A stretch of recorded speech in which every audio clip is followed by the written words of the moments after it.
di antara semua penampilan, tarian, nyanyian, drama, dan lain-lain, yang paling aku suka tuh ternyata tari tradisional. Di Cak Ning Surabaya kemudian dia persiapannya minta bantuan Kak Umar gitu? Iya, catwalk juga. Catwalk. Sekarang aku tertarik banget ngobrol soal pendidikan. Tadi kan Kak Umar bilang penerima beasiswa LPDP ya. Nah, dan kalau dilihat ini banyak sekali prestasinya Kak Umar, baik dalam mostly sih di bidang pendidikan ya.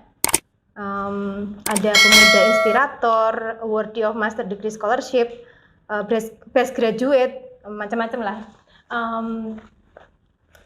Apa yang bikin Kak Umar sangat eager untuk mengejar pendidikan? Oke, jadi setiap orang kan pasti punya alasan ya, kenapa sih sesuatu hal itu penting untuk dirinya gitu.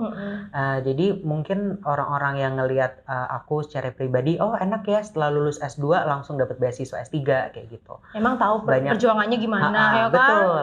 Nah, padahal jauh sebelum itu tuh sebenarnya sebelum aku masuk pada saat aku masuk usia sekolah waktu itu 6 tahun, itu aku ditolak beberapa sekolah. Ditolak beberapa sekolah di Jeddah sana di ya? Jeddah, karena fisik aku yang berbeda gitu. Terus kemudian waktu mau pulang ke Indonesia setelah lulus SD, SMP, SMA itu kan kami berusaha ya untuk pulang ke Indonesia. SD, SMP lulus mau pulang, ternyata sekolah di Indonesia tuh belum ada yang inklusif. Jadi mereka nggak nerima yang fisiknya kayak gini. Padahal kan mereka belum coba kompetensi tesnya kayak gimana. Kayak gitu. Kemudian bahkan setelah lulus SMA, masuk usia kuliah, daftar nih di beberapa kampus swasta, belum sampai daftar bahkan udah ditolak gitu. Seriously? Serius. Like why? Alasannya apa? Karena fisik aja. Karena fisik mereka ngelihat aku datang, mereka ngelihat oke, nggak bisa. Gitu. Oh serius? Serius. Maksudku kalau kita ya, maksudnya kita mau mendaftar ke suatu tempat itu kan pasti yang dilihat nilainya, kemudian kompetensinya begitu. Apakah itu tidak menjadi pertimbangan? Ya mungkin mereka punya pertimbangan lain ya gitu. Tapi kan pada akhirnya ada satu kampus yang nerima gitu. Dari aku bisa jadi lulusan terbaik kan membuktikan bahwa penyandang disabilitas tuh nggak hanya dilihat dari luarnya aja, tapi kan isinya kayak gitu. Betul betul. Tapi ini saya kaget sebenarnya. Mungkin saya mainnya kurang jauh ya. Tapi saya kaget ketika ada orang dengan disabilitas kemudian tanpa mempertimbangkan hal lain, misalnya kayak nilai atau kemampuan yang lain, kemudian langsung ditolak begitu saja. Like how many times have it happens to you gitu? Kalau sekolah berkali-kali ya, banyak sih. Cuma ketika lulus SD, SMP itu kan aku masih belum cukup dewasa ya untuk tahu. Cuma kalau kampus itu swasta ada 5. Kampus swasta ada 5. Waktu pulang ke Surabaya kemudian mendaftar, ditolak di 5 kampus. Bahkan ada beberapa kampus karena kan waktu 2015 itu teknologi nggak secanggih sekarang ya, gitu. Nggak semua kampus itu punya kontak person yang yang cepat untuk balas gitu. Ada beberapa kampus terkenal yang bahkan aku email, aku kirim pesan gitu. Mereka ya udah menolak aja gitu. Langsung menolak? Langsung menolak di email mereka. Jadi aku nggak usah ke kampus ini gitu. Benar-benar alasannya karena fisik, karena kan aku langsung menyatakan kan, saya adalah penyandang disabilitas tunadaksa pada kedua tangan, tapi saya sekolahnya apa, aku jelasin gitu. Padahal di sekolah juga nilainya bagus-bagus kan? Bagus, selalu ranking SD, kelas SMP, juga. SMA ya kan? Betul. Saya terus terang terpukul dengan fakta itu gitu loh. Terus ketika akhirnya berhasil nih kuliah di Universitas 17 Agustus ya, yang mau menerima Kak Umar itu yang bikin Kak Umar kemudian lebih bersemangat untuk mengejar pendidikan. Semangat mengejar pendidikan, terus juga nggak hanya kuliah ya, tapi juga mengikuti kegiatan-kegiatan yang ada gitu. Jadi selain tari juga aku ikutan banyak kegiatan UKM ya, Inggris, Korea, terus juga himpunan mahasiswa, radio juga. Radio juga. Bisa bahasa Korea berarti? Enggak sih. Enggak terlalu sih. Cuma ya main-main. Belajar lah, at least belajar bahasa Korea ya, yang basic-basic mungkin karena bisa. Karena kan berorganisasi itu nggak hanya tentang bagaimana kita tahu mungkin kayak bahasanya, tapi bisa budayanya juga. Betul. Atau bisa bagaimana kita bekerja sama dengan orang lain kayak gitu. Yang aku ambil dari Korea tuh kayak gitu sih. Oh, betul. Dan kalau nggak salah setelah lulus S1 langsung S2 juga ya? Setelah lulus S1 daftar beasiswa dulu sih. Gitu. Oh, daftar beasiswa. Di tahun yang sama langsung dapat beasiswa LPDP juga. LPDP juga untuk S2 nih? S2. S2 kemarin di Airlangga Universitas. Di Universitas Airlangga ngambil jurusan? Media dan Komunikasi. Media dan Komunikasi. Emang suka ya dengan dunia media dan komunikasi? Gini, jadi karena kan SMA itu sebenarnya mau ambil IPS. Tapi karena waktu itu ranking 1, nggak bisa, harus IPA. Nggak boleh gitu. ya? Jadi terpaksa ambilnya IPA gitu. Sedangkan kan jurusan IPA itu kayak misal biologi, kimia, itu kan nuang-nuang cairan, apa itu kan butuh fisik kan gitu. Kalau aku pribadi sih aku menyadari hal itu ya gitu. Cuma memang karena nilainya tinggi jadi nggak boleh. Udah oke. Akhirnya mau ambil komunikasi nggak bisa PTN kan karena IPA ya. Karena lintas jurusan nggak bisa. Akhirnya ya udah komunikasi. Ternyata karena memang dari kecil kan suka ngomong ya. Ikutan lomba pidato, bahasa Arab, bahasa Inggris kayak gitu. Jadi ternyata passionnya emang komunikasi kayak gitu. Ya udah akhirnya S1 komunikasi. Terus ternyata karena merasa perjuangan untuk dapat pendidikan itu sulit, akhirnya termotivasi nih. Udah deh ambil S2 gitu. Waktu itu mengambil beasiswa karena ada alasan biaya atau bagaimana? Kalau beasiswa yang pertama biaya pasti. Cuma kan itu bukan hal yang besar menurut aku ya. Yang terpenting adalah ketika kita mengambil beasiswa, satu karena kita mampu, yang kedua karena kita punya tujuan untuk berkontribusi bagi Indonesia gitu. Karena kan beasiswa LPDP ini titik beratnya adalah pada kontribusi kayak gitu. Setelah kita lulus S2 ini kita mau ngapain sih sebenarnya kayak gitu. Kalau Kak Umar habis lulus S2, nanti lulus S3 kan harus berkontribusi juga. Betul. Nih. Pengennya apa? Aku pengen jadi dosen. Pengen jadi dosen? Betul.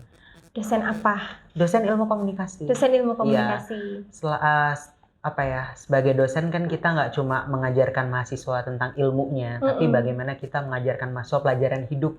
Bagaimana kalau misal aku nanti jadi dosen disabilitas, aku mengajarkan mereka nih gimana untuk bertoleransi gitu, untuk menghargai teman-teman disabilitas ataupun teman-teman yang punya perbedaan latar belakang dengan kita kayak gitu.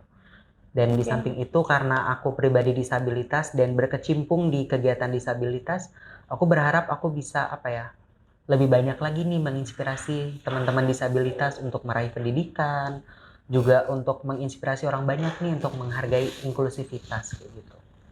Oke. Ntar gue ngambil kacamata dulu, nggak kelihatan.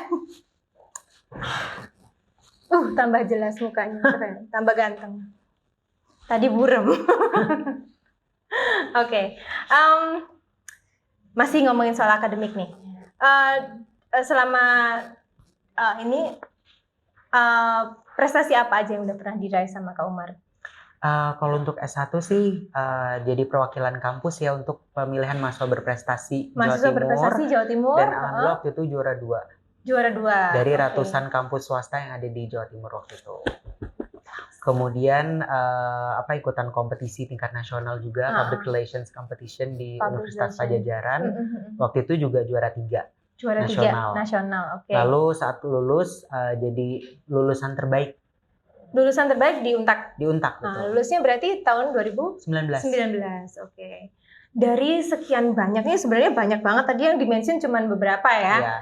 Ada Rector's Appreciation for being the second winner of Mawapres in East Java. Kemudian second winner of Mawapres, most favorite winner news presenter juga ya.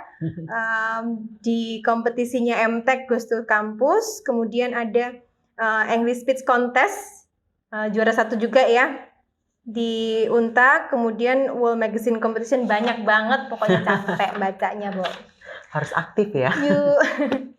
Dari banyak banget itu prestasi, mana yang paling berkesan gitu buat Kak Umar atau paling gitu? Yang paling berkesan itu waktu di Universitas Pajajaran ya, karena temanya itu tentang disabilitas. Oh gitu. Jadi jurinya juga ada dari Kementerian Sosial, dari Kementerian Desa gitu. Jadi sebagai disabilitas bisa menyuarakan aspirasi penyandang disabilitas ke mereka. Bagaimana sih bagian dari pemerintahan itu mewujudkan masyarakat yang lebih inklusif kayak gitu. Untuk penyusunan kebijakan atau mungkin secara praktisnya kayak gitu. Jadi menurut aku sih itu pengalaman berkesan ya. Itu temanya aja atau kompetitornya juga? Temanya memang disabilitas. Jadi kami sebagai peserta harus menyusun program-program kreatif tentang disabilitas. Itu berarti musuhnya juga disabilitas gitu? Enggak. Kak Umar sendiri yang disabilitas? Iya, betul.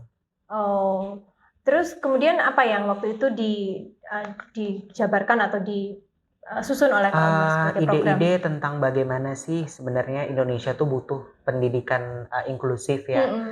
Bagaimana sih pendidikan Indonesia tuh harus menyatukan nih teman-teman yang sebenarnya punya disabilitas tapi dia punya kemampuan disatukan dengan teman-teman siswa yang normal kayak gitu. Karena kan banyak sekali ya sebenarnya disabilitas tuh yang secara potensi dia sama, cuma bedanya hanya di fisiknya aja kayak gitu. Itu mungkin bisa disatukan gitu. Terus juga kampanye di media sosial, kampanye-kampanye tentang disabilitas itu menurut aku sih masih sangat kurang ya di Indonesia kayak gitu. Iya benar-benar. Sekarang malah yang viral-viral tuh yang maju gitu. Iya. Kalau Kak Umar sendiri nih merasanya, apalagi dengan berbagai pengalaman ya, merasanya inklusivitas di Indonesia masih gimana gitu? Sebenarnya Indonesia kalau dibilang inklusif itu sangat inklusif karena kita kan berangkat dari Bhinneka Tunggal Ika ya. Betul. Jadi kita tuh walaupun kita berbeda tapi kita tetap satu Indonesia gitu. Cuma orang Indonesia itu masih kurang menyadari bahwa perbedaan itu nggak hanya tentang suku, bahasa, agama gitu. Tapi juga tentang bagaimana sih seseorang itu juga berbeda secara fisik dan mentalnya gitu. Banyak orang Indonesia tuh yang belum menyadari bahwa kita tuh beragam nih. Banyak sekali penyandang disabilitas yang sebenarnya berpotensi gitu, tapi malah dianggapnya sebagai kadang sampah atau mungkin banyak sekali penyandang disabilitas yang sebenarnya dia punya kemampuan tapi dia malu, dia takut karena dianggapnya dia tuh nggak layak. Atau mungkin takut jadi beban, takut betul, dianggapnya sampah, dianggapnya benalu, pengganggu. Aduh kalau nanti di kelasku ada penyandang disabilitas nanti aku bantuin dia terus dong gitu. Banyak sekali anggapan-anggapan seperti itu. Which is totally untrue ya. Betul. Oke. Kalau ini kalau dari Kak Umar upayanya apa kalau untuk menyadarkan atau awareness ya? Awareness ini dibagi dua ya. Boleh. Disabilitas, non disabilitas. Kalau pada disabilitas sih disabilitas dan orang tua ya, menyadarkan mereka dengan cara aku hadir ya di beberapa seminar, webinar gitu, untuk menginspirasi para orang tua bahwa sebenarnya anak mereka itu punya kesempatan, punya hak yang sama sebagai warga negara Indonesia. Jadi dimaksimalkan kesempatannya gitu. Termasuk juga pada teman-teman disabilitas bagaimana sih menyadarkan mereka itu untuk memanfaatkan kesempatan yang ada melalui pendidikan, melalui ruang-ruang publik, itu mereka sebenarnya punya kesempatan gitu. Cuma nggak banyak yang mau menggunakannya itu gitu. Dan yang paling menyedihkan itu kadang keluarga sih. Banyak sekali keluarga yang ngumpetin nih anak disabilitasnya karena malu, karena takut anaknya nggak punya kesempatan kayak gitu. Padahal mereka tuh sebagai warga negara Indonesia tuh punya hak dilindungi oleh undang-undang gitu. Kadang-kadang malah sebenarnya mereka bukan malu atau apa, tapi kayak protektif gitu. Loh. Takutnya anaknya dibully atau takutnya anaknya diapa-apain sama temennya. Kadang-kadang begitu. Nah ini bukankah lebih baik kalau kita tuh berangkat dari afirmasi positif? Ketika anak saya di luar, anak saya bisa apa? Jangan takut, aduh anak saya nanti gini gitu. Karena ketakutan itu yang sebenarnya jadi musuh kita. Gitu. Nah itu cara mengedukasi mereka. Betul. Berarti fokusnya ke situ juga ya? Edukasi. Sama ini Kak, kadang-kadang teman-teman disabilitas sendiri yang kadang-kadang merasa begitu loh, yang takut, yang kemudian khawatir nanti dia apa-apain begitu. Ya, itulah kenapa aku bergabung dengan organisasi namanya Rumah Disabilitas. Rumah Disabilitas. Jadi kami itu secara online maupun offline kami mengedukasi para disabilitas dan non disabilitas, terutama disabilitas ya, mereka untuk menggunakan kesempatan juga untuk mau keluar nih. Yang penting tuh mau keluar dulu, mau tampak di masyarakat gitu. Karena kehadiran kita di masyarakat itu sangat penting ya gitu. Kalau kita hadir di masyarakat, kita memanfaatkan kesempatan, maka Indonesia inklusif itu bukan mimpi lagi gitu. Indonesia inklusif itu benar-benar ada kayak gitu, dimulai dari diri kita sendiri kayak gitu. Rumah Disabilitas ini sudah berapa komunitasnya? besar atau Komunitasnya lingkupnya di mana aja? sebenarnya komunitasnya baru ya. Baru. Dan pengurusnya itu ada dari beberapa daerah di Indonesia. Berarti ini lingkupnya nasional ya, Kak ya? Lingkupnya nasional. Oke. Jadi kami banyaknya sih saat ini karena di pandemi kemarin ya. Jadi kami lebih banyak masih webinar online gitu.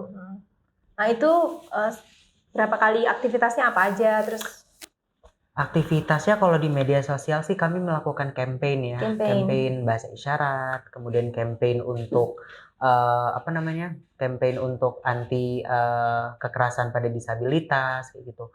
Campaign untuk Indonesia inklusif, ramah disabilitas gitu. Campaign-campaign umum ya. Kemudian juga kami mengadakan pelatihan entrepreneurship, pelatihan public speaking karena aku kan dari komunikasi jadi melakukan pelatihan public speaking bagi penyandang disabilitas kayak gitu.